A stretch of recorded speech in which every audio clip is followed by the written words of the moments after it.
Allez, dans cette vidéo, on va donner une définition plus mathématique du produit scalaire. Je rappelle ce qu'on a vu dans la vidéo précédente. Regarde le vecteur AB et le vecteur C.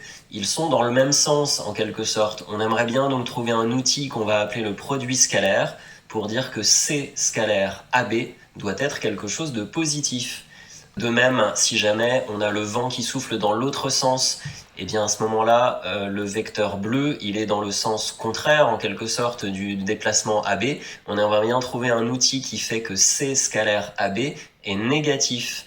Et enfin, la force de gravité G, là, qui nous tire vers le bas, ne favorise pas le déplacement de A vers B, ne favorise pas non plus le déplacement dans l'autre sens. On dira que G scalaire B est égal à 0. Et la voici, la vraie définition du produit scalaire. Ça va utiliser des projections orthogonales. Premièrement, on va commencer par un cas très simple, le cas où les vecteurs sont collinéaires. Des vecteurs collinéaires, c'est ça, c'est des vecteurs en quelque sorte qui sont parallèles, ou plutôt qui ont des directions qui sont parallèles. Il existe donc 3 points O, A et B, de sorte que je peux placer les vecteurs U et V sur ces points O, A, B. Donc le vecteur U, c'est le vecteur bleu OA. Le vecteur V, c'est le vecteur rouge OB. Et qu'est-ce que c'est alors que le produit scalaire? Eh bien, on dira que U scalaire V, c'est tout simplement la longueur OA fois la longueur OB. Mais on a vu qu'on aimerait bien trouver un produit scalaire négatif quand les vecteurs sont de sens contraire. Donc ce que je viens de montrer là, c'est uniquement dans le cas où les vecteurs sont dans le même sens. Et il y a une deuxième définition, si jamais les deux vecteurs sont de sens contraire, alors à ce moment-là, on fait également la longueur OA fois la longueur OB, mais on pense à mettre un moins devant. Il y a donc deux cas. Et tu vas voir à quel point c'est simple sur ce premier exemple. Bien sûr, on va prendre comme unité le côté d'un carreau du quadrillage. Et allons-y, j'aimerais bien calculer U scalaire V. Tu as compris qu'il suffit de noter un petit point comme ça entre les deux vecteurs. Et qu'est-ce que ça donne U scalaire V? Dans ce premier cas, U et V sont dans le même sens, donc le résultat va être positif. Il suffit de multiplier les deux normes, les deux longueurs des deux vecteurs. Le premier vecteur U, il a comme longueur 5 carreaux. On va donc dire que ça fait 5 unités, fois la norme du vecteur V, qui est égale à 2 carreaux, c'est-à-dire 2 unités. Ben voilà, c'est déjà terminé. Le produit scalaire de U par V est égal à 10. Et dans le deuxième cas, j'ai mis exactement les mêmes normes de vecteurs, mais je les ai placées, tu as vu, de sens contraire. À ce moment-là, c'est un peu le même calcul, puisqu'il faut de nouveau faire la longueur de U fois la longueur de V. Simplement, puisqu'ils sont de sens contraire, il faut penser à rajouter un petit moins là devant. Et du coup, on obtient un produit scalaire qui est négatif et qui sera égal ici à moins 10. Première conséquence, première remarque de ce qu'on vient de voir sur le produit scalaire. Attention, le résultat d'un produit scalaire, ce n'est pas un vecteur, c'est bien un nombre. Donc on est en train de multiplier en quelque sorte, on va dire, des vecteurs, et pourtant le résultat n'est pas un vecteur, c'est un scalaire, c'est un nombre. En mathématiques, souvent le mot scalaire, ça désigne un nombre, c'est pour ça qu'on appelle ça un produit scalaire. Une deuxième remarque tout de suite, la multiplication des nombres OA et OB est symétrique. C'est-à-dire que tu fasses, dans l'exemple précédent, là, que tu fasses 2 fois 5 ou 5 fois 2, bien évidemment, ça va donner la même chose. Ce qui signifie que multiplier le vecteur U par le vecteur V ou multiplier le vecteur V par le vecteur U, ça donne strictement la même chose. On dira donc que le produit scalaire est symétrique, c'est-à-dire que U scalaire V, c'est pareil que V scalaire U. Remarque suivante, bien entendu, si l'un des deux vecteurs est le vecteur nul, forcément le produit scalaire va être égal à 0, il sera nul lui aussi. C'est normal, la norme du vecteur nul, c'est 0, il y aura donc un fois 0 dans le calcul du produit scalaire, on va trouver 0. Attention, surtout pas de flèche ici, puisqu'on est en train de parler d'un produit scalaire, et le résultat est un nombre. C'est U ou V là qui est égal au vecteur nul, mais le résultat, lui, c'est 0.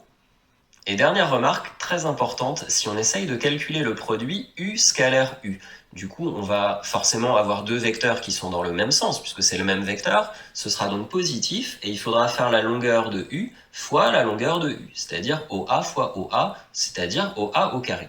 Mais la longueur d'un vecteur, sa norme, on peut aussi décider de la noter comme ça, en mettant le vecteur entre 4 barres verticales.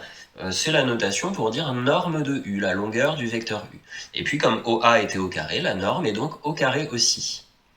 Et ce qui est important maintenant, c'est ça, c'est qu'on va inventer une notation. On va dire maintenant que Le vecteur directement, on peut le noter au carré. Qu'est-ce que ça veut dire quand on met quelque chose au carré? Ça veut dire qu'on est normalement obligé de le multiplier par lui-même.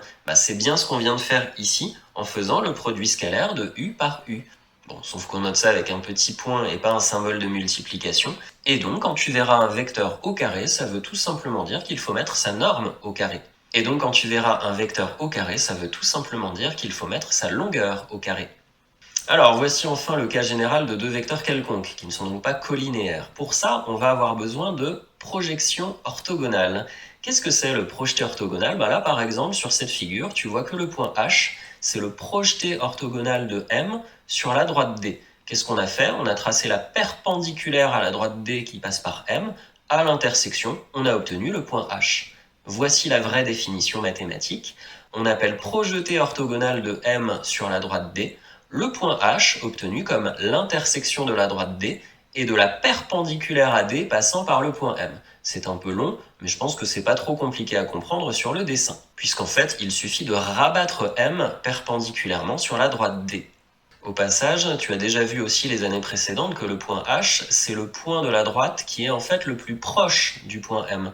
Tu peux relier M avec d'autres points de la droite, et forcément la longueur qui se trouve ici, elle sera obligatoirement plus longue que la longueur entre M et H. Ce qui est normal, c'est une conséquence directe du théorème de Pythagore en fait. Là voici la définition du produit scalaire dans le cas général. Je considère comme depuis le début deux vecteurs u et v, sauf que cette fois-ci, ils ne sont pas collinéaires. Par contre, tu sais qu'on peut placer les vecteurs à l'endroit où on veut, en plaçant des représentants de ce vecteur, et donc je les ai placés de même origine O. Afin de calculer le produit scalaire de u par v, j'ai besoin du projeté orthogonal de b sur la droite OA. Qu'est-ce que ça donne? En fait, ce vecteur OB là qui va vers le haut, je le rabats ici sur le vecteur OA, et je me ramène ainsi au cas où les vecteurs sont en fait collinéaires. Et à la place de faire OA fois OB, je vais donc faire OA fois OH. Là voici la définition. Le produit scalaire de U par V sera donc égal à la longueur OA fois la longueur OH. Attention, ceci, c'est dans le cas où U et V sont de même sens. Alors, ça ne veut pas dire grand-chose ici de même sens, c'est plutôt OA et OH qui sont dans le même sens. Mais tu comprends bien ce que je veux dire, c'est que quand on rabat le vecteur rouge sur le vecteur bleu, on obtient deux vecteurs qui sont de même sens. Et à l'inverse, si jamais U et V sont de sens contraire, c'est-à-dire si OH et OA sont de sens contraire, on va définir le produit scalaire de U par V de la façon suivante. De nouveau la longueur OA multipliée par la longueur OH, mais avec un signe moins devant, comme on l'avait déjà vu dans le cas des vecteurs collinéaires. Et un exemple maintenant pour y voir un peu plus clair, voici un triangle ISO qui est isocèle en haut, et tel que la longueur SI est égale à 5 cm. Tout de suite, tu dois prendre l'habitude de mettre toutes les longueurs connues sur les figures. Donc puisqu'on sait que le triangle est isocèle en haut, on sait déjà que cette longueur-là est la même que cette longueur-là. Et on sait que la longueur SI, là, est égale à 5 cm. Voilà, la figure est codée. Maintenant, on peut regarder les questions et on nous demande de calculer le produit scalaire IS par IO. Je les ai représentés en couleur comme ça sur la figure pour que ça ressemble à la définition qu'on a vue sur la diapo précédente. On voit tout de suite que les vecteurs sont dans le même sens, ou plutôt, quand on rabat le vecteur rouge sur le vecteur bleu, ils vont être dans le même sens. J'ai donc eu besoin de placer H, le projeté orthogonal de O, sur la droite IS, et je peux maintenant écrire que le produit scalaire IS par IO est le même que celui de IS par IH. Ce produit scalaire va être positif car les vecteurs sont de même sens. Il me faut la longueur IS multipliée par la longueur IH. Pas de problème pour la longueur IS, elle est égale à 5 cm.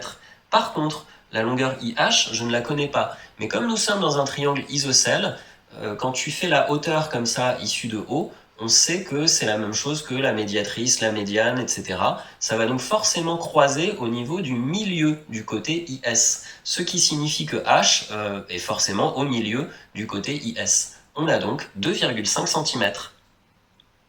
Voilà, et surtout la réponse, on ne met pas que ça fait 12,5 cm, on a multiplié des centimètres par des centimètres, à la limite ce serait plutôt des centimètres carrés s'il fallait mettre quelque chose. Deuxième exemple, il me faut calculer le produit scalaire SO scalaire IS. J'ai déjà représenté les deux vecteurs, là, en bleu et en rouge, mais tu vois que cette fois-ci, il y a un souci, c'est qu'ils ne sont pas de la même origine. Qu'à cela ne tienne, j'ai qu'à bouger un des deux vecteurs pour le mettre à l'origine de l'autre.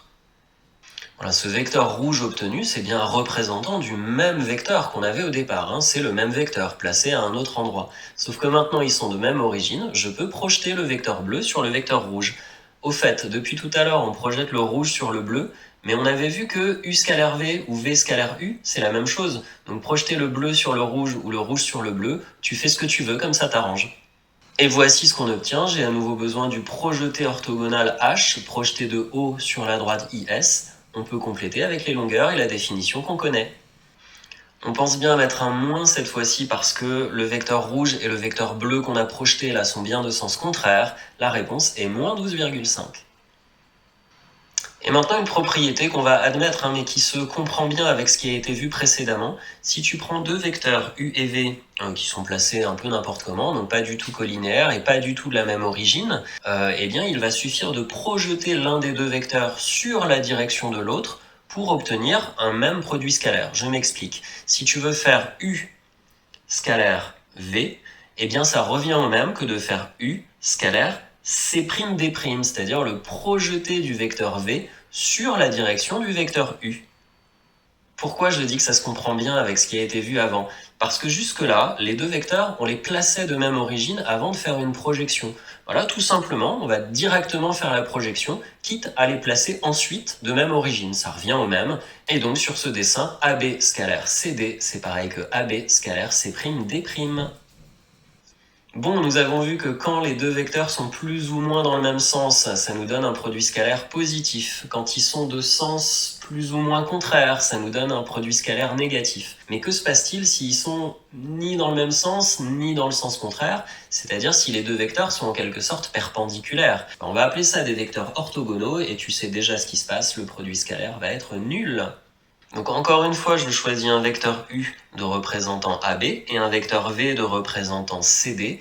Et bien dire que U scalaire V est égal à 0 équivaut à dire que leurs supports, les droites AB et CD, sont en fait perpendiculaires. Et dans ce cas, on dira alors que les deux vecteurs sont des vecteurs orthogonaux. Tu réfléchiras toi-même pourquoi cette propriété n'a pas de sens si jamais le vecteur U ou le vecteur V était égal au vecteur nul.